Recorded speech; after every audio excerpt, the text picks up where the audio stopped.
Dale Stephens, Pascal Gross?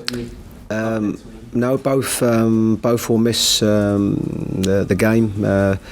Dale felt his hamstring, obviously came off fairly early in the Tottenham game. The good news is it's very minor, but not quite enough to be fit for this one. But we're hopeful for the next game. Pascal?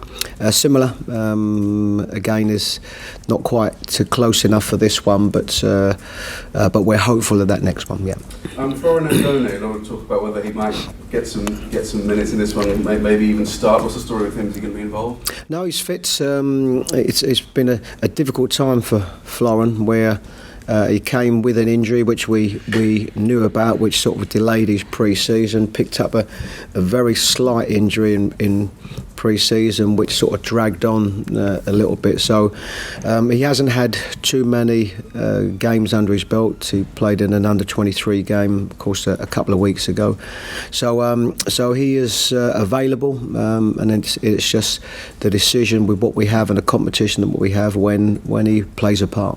You're excited about seeing him finally get out there? Yes, I think we've been waiting a while, and it's been a little bit frustrating. But if anything, probably more frustrating for him. You know, he's a player that came in the summer. He's a player that's not used to being injured, hasn't missed many games, and the good thing is that the injury that he had was a very minor injury. So, but a little bit frustrating. But yes, you know, we look forward to having as many fit players as possible. Can I ask you about the appointment of Dan Ashworth? Obviously not straight away, but what it means for the club and what sort of role you see him playing here? Well, I think the official line is that he will, you know, oversee the football development at the club, and I think he's been brought in at a time when the club have made big strides over the last few years. Of course, promotion to the Premier League, the academy are doing well, right up into the 23s that have done very well. The ladies team now playing in the top division, a growing medical department. So I think they're the quite obvious reasons why the club felt that they needed to bring somebody in. And Dan's somebody that I've known for a long time, and certainly if we are going to bring one in, which we are, then you want somebody that's got the experience that Dan has, and certainly in recent years. Were you involved in the discussions about what sort of role it would be? And you say you know Dan as well, so did you have some sort of input in that? No input in who was going to get the job, but I was made aware of it right from the start. So as regards the processes, I did speak to Dan as well.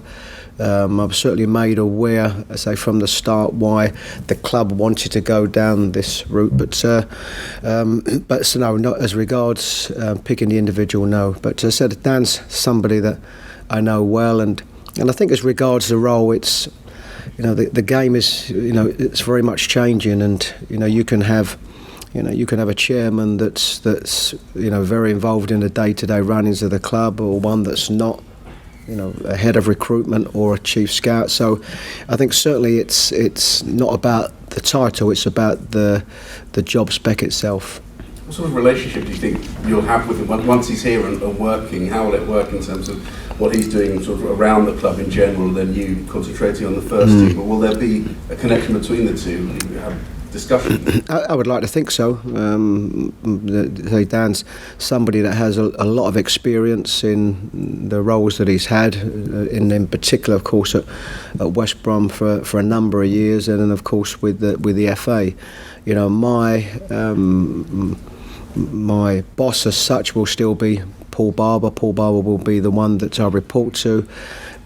Nothing will change in the way I go about my role and the job that I have to do. But I think if there's somebody at the club that has experience, there's never any harm in leaning sometimes on that experience, and particularly if it's somebody that you know and know reasonably well. Just the last one on Dan. He's highly respected at the FA. His name was being linked with the likes of Manchester United, Chelsea over the last few months as well. How much of a coup is it for that he's chosen to leave that role of the FA and come down here to Well, it's great news for us, because I think once you make that decision that you want to bring in somebody in that role, then it's about who you can bring in, and certainly as regards the type of candidates that we can bring in with the experience, then they probably at this moment don't come any higher than Dan, and at this moment he has a very, very good CV. So I think it's a great acquisition for the club, and we're certainly delighted and look forward to him starting. Back to the team.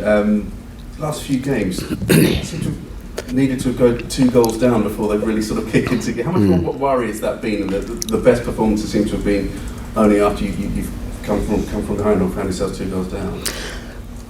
Well, it's not so much of a worry, because it's part and parcel of the game, and in a week's time or 3 games' time, it can change completely.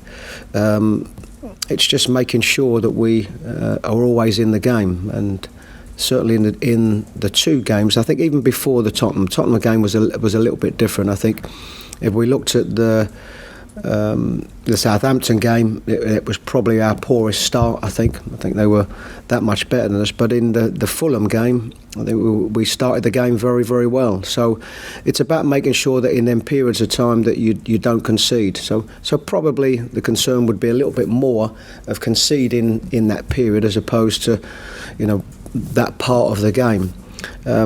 But we tend to want to look at the positives, and the positives is that we've had great reactions from the team. But of course, yes, it certainly would be beneficial to go ahead in games. I saw some comments from Matt Ryan, where he sort of suggested that perhaps you contributed to your own problems and the nature of the goals. He said 3 penalties conceded as well. Is that something you can work on, or is that just something that happens in the game, that you get a run of penalties and you might not concede another one for the rest of the season? Or is there something fundamental? No. It's and also for us, it's at this stage of the season, 6 games gone, we've actually had 3 penalties, which is certainly unusual for us. So no, I just think it's circumstance, and if I look at the type of penalties they were, two fouls as such, and they're about timing, making good decisions, and they're the same questions you'll ask players week in, week out. So I think it just so happens with them two, of course, that the handball is one that yes, we can learn from, because certainly if you put yourself in that position with your hand in the position that Glenn did, then you can get penalised for it. So probably we can learn from that one, but I think on the others, no. In terms of away form, we've got an away fixture this weekend. Would you say it's one that's perhaps the toughest in the Premier League? Yes, and we had probably at this moment, I think we in the form that they're in, probably the 2 toughest are Liverpool away, which we did okay in, and might have even got a result in, and Man City, and with the form, they're arguably the two toughest. So yes, I think the if you're looking at, you always have to look at the pluses in them type of games, and of course the plus is that nobody expects us to get anything from the game. I think that's normal. So right from the start, that pressure is taken off.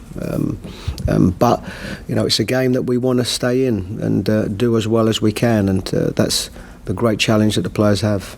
Do you take something from that Liverpool performance to take up to Manchester? Yes. So one of the very best, and almost got something out of it. Yes, we will, and I think you have to, because irrespective of the differences in the level of the 2 teams and the quality of the 2 teams, there isn't ever any game that we go into, whatever game that is, thinking that we're going to get beat.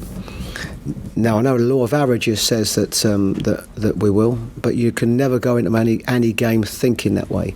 And yes, so that being the case, you have to look at the good examples that you've had, particularly away from home, and particularly at one of the big clubs, and try to get as close as that as you can. Chris, how much of the Liverpool match, how much inspiration can you take from that when you go to the Etihad? A lot, I hope, and we will speak about that. One, I think it's I think the feel that you can get from that, but also what you have to do to get a result. Because there is no doubt we're going to play in a game at the weekend where they're going to have the large majority of possession, and they will test us for 90 minutes. And what you have to be defensively good, resilient, but you also have to be good on the ball, because if you keep giving it back to them, then generally there's only one outcome. So yes, we certainly will speak about what the players had to give in that Liverpool game to get as close as what we did. With the injuries you've got, what's your thought process in terms of the options you've got? You've got more options than you had last season. I presume you feel you've got that strength to fill in for the players that are injured. Yes, and that's why we recruit the way that we do and what we did in the summer. So certainly I think we're in a better place as regards the squad, and of course every time at this moment that we lose maybe one or two, thankfully at this moment, maybe not as quick as what we wanted to, but players are returning back to the squad. Izquierdo, who has played an under-23 game now, is very close. We spoke about Andoni. So these are players that are and have been on their way back. So that's the balances. Do you think Man City might find it a little bit harder to win the title this season compared to last? Yes, I do, and only because they were so outstanding last season, and of course the margin which they won it by was very unusual. And what happens is that they can still be as good again. But the reaction of the teams that finish below them, I think, is and will always be different. So yes, I think it will be a harder season from this season, but they are still very, very capable of winning this division again. I'll just finish off by asking you about Anthony Knockaert and what he had to say last week. How much did you help him as a manager last season? Well, I think it's one is our responsibility as a club to help any player that's going through a difficult time, and particularly with somebody like Anthony, who's quite an emotional young man, and yes, he did go through a difficult time, but credit to him, he's been very open, and there is no doubt that Anthony opening up has helped him, because even for those that wouldn't have been aware of it, and I think when you have particularly somebody who's as good a professional as what he is, and as likeable as what he is, people that didn't know want to help. So I think he certainly helped himself, but the club identified it, gave him the help that he needed, and what we have in Anthony at the moment is a player that's very much on form. As well as the performance against Liverpool, Chris, what do you take from the sort of performances of teams like Wolves and Leeds, to a certain extent different in the Champions League, about can you unsettle this Manchester City side? Yes, if anything, they are.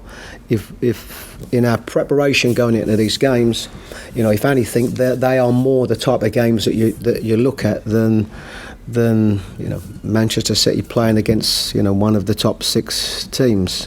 Because it's how the likes of the level of ourselves, and probably Lyon are not. They're a side that have got big experience, and of course played in Europas and Champions Leagues, but any team the sort of level of ourselves that we think we can get some value from watching their performances against them, because it's going to be more that way when they play against the top 6. Then that level of possession tends to balance off a little bit. We know that they will have the bulk of possession, and how the teams that are more like ourselves cope with it, we will learn more from that than a top 6 team playing against them. What about your opposite number? I mean, obviously great success on the continent. How do you assess the impact that he's had as an individual on the Premier League? And it's been massive, and you know, the great managers have a, whether it's instant or they earn it, they have a big impact generally on a division. And you know, we speak about Wenger many years ago and the impact that he had at that time. Jose, the impact that he's had playing in a different way, and you know, the type of way that his teams play and the sort of spirit that his teams had, and we've got a manager at Man City at the moment that is, you know, producing some of, you know, the best football that the Premier League has seen, and some of the best individual performances have seen, and a way of playing. And so at the moment, you know, these type of managers guide, you know, a lot of other young inspiring coaches on the way that they want to play. So yeah, the impact's been huge.